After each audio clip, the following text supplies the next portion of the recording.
Hi, hello mga kauma. Ayan, dahil may trangkaso si kauma, dito tayo ngayon sa tabing dagat. Nag-jogging tayo mga kauma para mapriskuhan naman yung ating pakiramdam.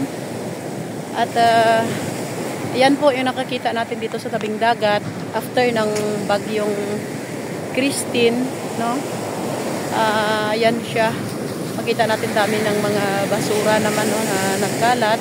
Kailan naman kaya tayo makapag clean up drive dito. Ayan, no. So maraming kalat. Maraming kalat ang ating nakikita.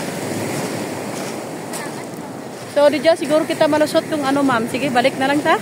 Babalik kami mga kauma. Nagja-jogging kami at nagpapawis. Tapi malakas pa rin yung alon, no.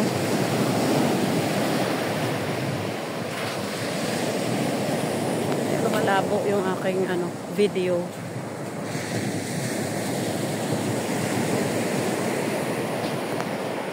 So yan ngayon. Ayan. Itong ating kadagatan.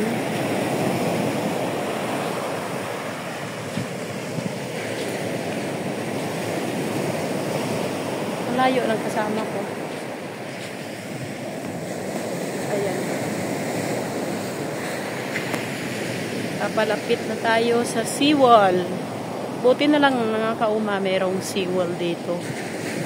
At hindi basta-basta ng tubig dito yung mga bahay. Kasi ayan, oh, makikita na natin yung mga bahay malapit. Sobrang lapit na. Yes? Community, ano? Community Fish Landing Center. Okay. Meron pala dito ang Community Fish and Landing Center. So, ayan. Ayan siya, oh. On, no?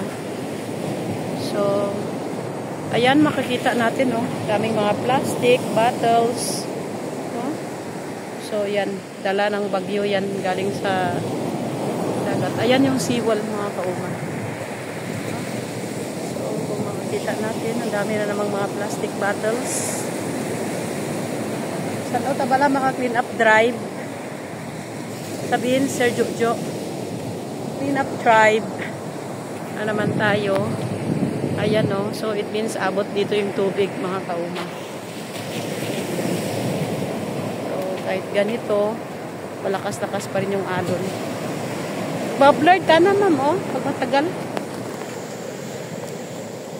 Gani, nag-blurred siya. So, as of now, mag-concentrate muna kami sa pagja-jogging mga kauma, oh. Galit na yung kasama ko, oh. Galit na. Galit na siya. Gusto niyang mag-jogging na at magpapawis. Okay, bye mga kauma. Bye-bye. Ingat po tayo.